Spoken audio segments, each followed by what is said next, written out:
മോനെ എനിക്കൊന്നും പറയാനില്ല. എനിക്ക് എൻ്റെ മോനെൻ്റെ എല്ലാവരും എന്നെ അമ്മച്ചി പൊന്നേന്ന് വിളിച്ചുകൊണ്ടിരുന്നതാണ്. പോയി പിറ്റേന്നും അത് തന്നെ വിളിച്ചത്.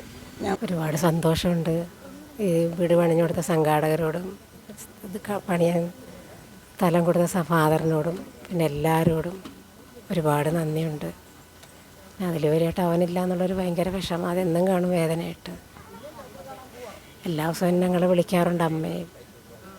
ഒരു കൂട്ടുകാരനായിരുന്നു ഞങ്ങളുടെ ബ്രദർ എന്നതിലുപരി ഒരു കൂട്ടുകാരനായിരുന്നു. സകല കാര്യം ഒന്നുമില്ല പറയാത്തത്, എല്ലാ കാര്യങ്ങളും ഞാൻ പറയുമായിരുന്നു.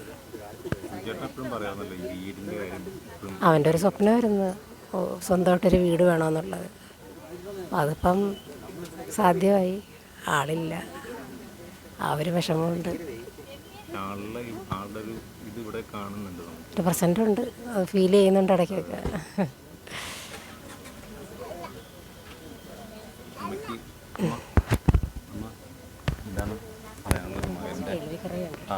എൻ്റെ പൊന്നു മോനെ എനിക്കൊന്നും പറയാനില്ല.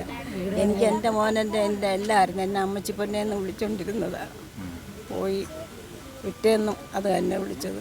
ഞാൻ വരും അമ്മ വിഷമിക്കല്ലേ എന്ന്. പക്ഷേ എനിക്ക് കാണാൻ പറ്റിയില്ല. ജഡഭാഗം ഇവൻ മിമിക്രിക്ക് പോകാൻ കാരണം ഞാനാണ്. സ്കൂളിൽ നിന്നൊക്കെ ഒരുപാട് സർട്ടിഫിക്കറ്റുകളും ഒക്കെ ആയിട്ട് വരുമ്പോൾ ഞാൻ തന്നെ പ്രോത്സാഹിപ്പിച്ചതാണ്. ഷോബി തിലകനും ബിജുവും എല്ലാം ആയിട്ട് ഇവർ മിമിക്രി പറഞ്ഞ് അത് കഴിഞ്ഞ് പിന്നെ പരേഡായി. പിന്നെ ഇപ്പം ഇങ്ങനെയായി.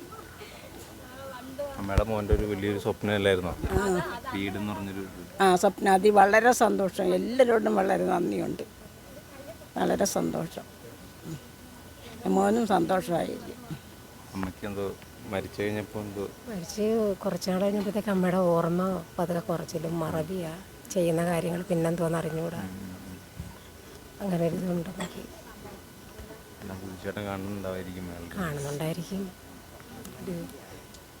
സന്തോഷമായിട്ടിരിക്കട്ടെ.